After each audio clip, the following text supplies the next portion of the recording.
And one last game here before we get to our guest, Mo. I know we kind of teased it from the get-go, so we're going to discuss it with our guest, Raheem Palmer, here in a second. But one spread that may seem a little bit alarming just in relation to some of the quarterback news that we've seen so far with the potential backups that could be on the field on Sunday. Packers up to -3.5 after sitting at -3 earlier in the week against the Rams, total of 38.5. McVay said that the Rams are taking it day by day with Stafford, and he's not going to rule him out for this game pretty much until close to kickoff.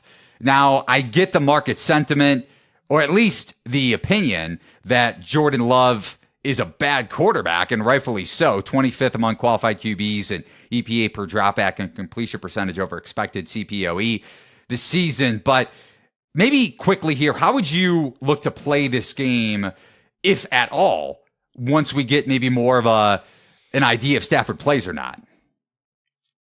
Yeah, this is a super weird one because the line is kind of in between where it will be, I think, ultimately. Rams were favored in the look-aheads. I mean, Matt Stafford against a much worse offense here with Green Bay.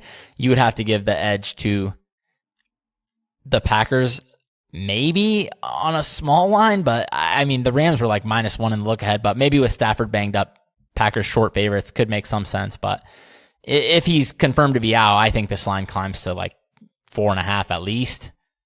Could maybe even go higher than that.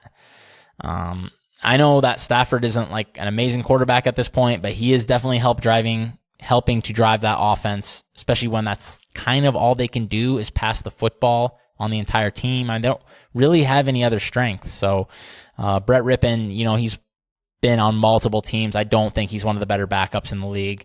Has not been able to stick anywhere as a backup. And at the same time, the Packers are just a dreadful team. Right? They really are. And they're plugging in a 7th-round rookie for Rasul Douglas. He was very good for them. Just a ball hawk. I mean, I loved watching Rasul. I'm not sure the Packers can be laying 3.5 to anyone. So I kind of don't mind buying the Rams, and just hoping Stafford plays. But it sounds like you like the other side a little bit.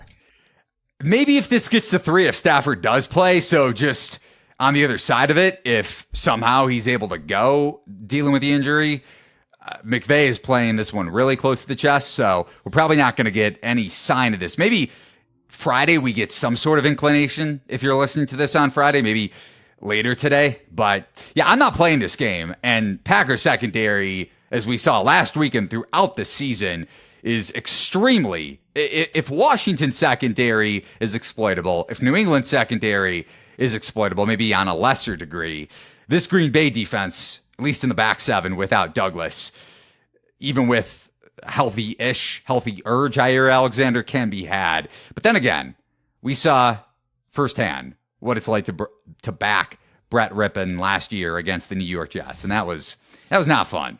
I think Denver closed as a favorite, and that was a game to be forgotten for sure. But those are our bets, as Mo is on the Bills and I like the Cowboys and the Commanders.